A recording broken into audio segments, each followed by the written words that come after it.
ቤተሰቦች ዘንድሮም እንግዲህ አዲሱ የእንግሊዝ ፕሪሚየር ሊግ ሊጀምር እንግዲህ አሁን ወደ ሰኔ መጨረሻ አካባቢ ደርሰናል። ወር ከ17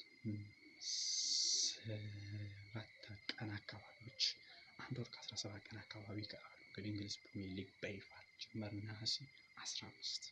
እንግዲህ የማንቸስተር ሲቲ ጉዞ ዘንድሮ ምን ይሆናል? ዘንድሮ ብዙ ተጫዋቾች እያስፈረሙ ነው። አንዳንድ ተጫዋቾችን እያስወጣ ነው። ከአሁን አቋሙ በደንብ ጠንክሮ ተስተካክሎ የሚመጣው የሲቲ ቲም አስፈሪ ይሆናል ወይስ ክፍተቱን ሳያጠብ ብዙ ሽንፈቶችን ሊያስተናግድ ይችላል? እስቲ ካለፈው እንየው። ሲቲ ምን ያህል ተሻሽሎ ነበር ዘንድሮ በጋርዲዮላ ስር በነበረበት ጊዜ ካለ ቢያንስ ጥቂት ጨዋታዎችን ነው ሜዳው ላይ የተሸነፈው። እንደ ለመጥቀስ ያክል ከ5 እስከ 6 አይበልጡም ጨዋታዎቹ። በጥቂቱ በቶተንሃም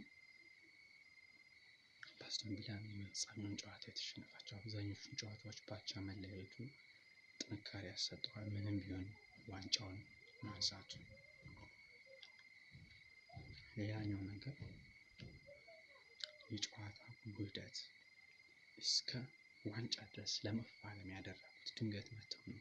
እንግዲህ ዋንጫ ተፎካካሪ መሆናቸውን ያሳዩት መጀመሪያ ዓመት አካባቢ ጅማሬ ላይ ግን ድክመት ያሳዩ ነበር። ዓመቱ እንትን እያለ ግን ወደ ዓመቱ አገባደጃ ላይ የሲቲ ጥንካሬ የአልሞት አልሸነፍ ባይነቱ አየር ጠነከረ። ዘንድሮስ ጋርዲዮላ መልቀቃቸው ይታወሳል። አዳዲስ ተጫዋቾች እየመጡ ነው። ሮድሪጎ፣ ኒኮላ ጎንዛሌዝ እና ሮበን ኤንዞ ማሬስካ ስር ከመጣ በኋላ ሊባረሩ ወይም ደግሞ ሊለቁ ይችላሉ እየተባለ ነው። ሌሎች ተጫዋቾችስ ይቆዩ ይሆን? እነ ራሞስ እነ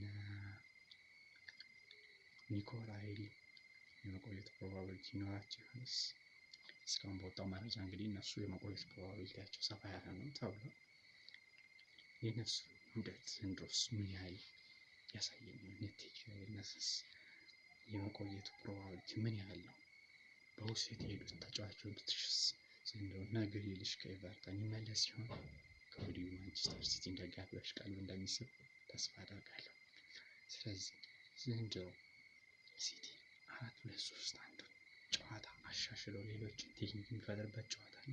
ምንጊዜም ብዙ ጊዜ ያለፈው ዓመት ላይ እንዳየነው ሲቲ ሲጫወት የተቸገረበት መንገድ የ4-2-3-1 ቅርጽ ጨዋታ ፕላን ይዞ መግባቱ ብዙ ጊዜ አስተውለነዋል። ያሸንፍበታል፣ ይሸነፍበታል። ዘንድሮ ግን የጨዋታ ፕላኖችን ጠንካራ የሚሉ ቡድኖችን ነጥብ የሚያስጥሉ ቡድኖችን እነሱን መክቶ ይህንን ዋንጫ ያነሳል። እንደኔ ግምት ዘንድሮም የአሰልጣኝ አጀማመሩን ትንሽ ሊከብድበት ቢችልም ውጤታማ ይሆናል የሚል የግል አስተያየት አለኝ። ምክንያቱም ሁሉም አሰልጣኝ የራሱ ጥሩ ጎን አለው። በባህሪያችን እኛ ደከም ሲል ማባረር ልማዳችን ነው። አዲሱን አሰልጣኛችንን እንኳን ደህና መጣ ማለት አለብን ውድ የሲቲ ደጋፊዎች። ስለዚህ ዘንድሮ ሲቲ ምን አይነት የጨዋታ ፕላን ይዞ ይመጣል? ያለፈውንም ዓመት አዝናኝ ድራማ አይቷል፣ አሳይቶን ዘንድሮስ ከሲቲ የምንጠብቀው ብዙ የታጀበ ግብ ሲገባበት ወደ ጨዋታ የሚመልስበት መንገድ ምን ያህል ይመስላል? ዘንድሮ ቢያንስ ሜዳው ላይ የሚያደርጋቸውን ጨዋታዎች ቢያንስ እንኳን 9ኙን ጨዋታ እንዲያሸንፍ ለሲቲ ከወዲሁ እመኛለሁ። እንዲህ ቻናል ቤተሰቦች ዛሬ በግል እይታዬ ሊሆኑ ይችላሉ የሚሉትን ግምታዊ የዝውውር ሂደቶችን በአጭሩ ጨረፍ ያደረስኳቸው ፕሮግራም ነው። ቀጣይ በሰፊው ከዚህ በኋላ እንግዲህ በ10-15 ደቂቃ ስለ ሲቲ በደንብ ይተነተናል። አሁን እዚህ ጋር አሞቃቸዋለሁ። ቀጣይ ስንገናኝ የዝውውር መስኮቶቹ ማንን አስፈረመ የሚሉትን ይዤላችሁ እቀርባለሁ። ቻው